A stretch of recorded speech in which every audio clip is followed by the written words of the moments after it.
আজ বিশ্ব হেপাটাইটিস দিবসের প্রাক্কালে আমি ও আমরা শপথ নিচ্ছি যে ভাইরাল হেপাটাইটিস প্রতিরোধে সক্রিয় পদক্ষেপ নেব।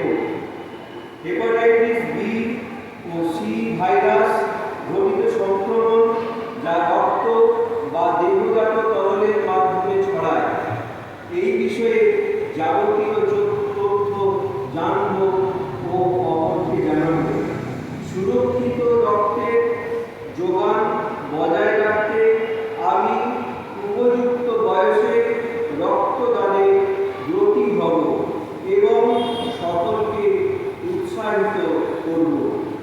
হেপাটাইটিস বি প্রতিরোধে পরিবার ও পরিচিতদের মধ্যে নবজাতকের টিকাকরণ সুনিশ্চিত করব। পরিষ্কার পরিচ্ছন্নতা বজায় রাখব। অন্যের ব্যবহৃত ব্লেড, রেজার, টুথব্রাশ, তোয়ালে, ট্যাটুর সুচ ব্যবহার করব না। সব রকম নেশা বা মাদক দ্রব্য থেকে দূরে থাকব।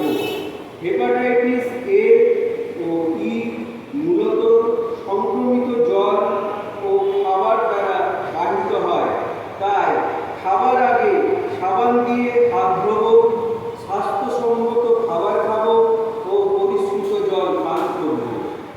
আমি নিজেই জানলাম এবং অন্যদের জানাবো। রক্ত পরীক্ষায় হেপাটাইটিস বি ও সি শনাক্তকরণের একমাত্র উপায়। এই ব্যাপারে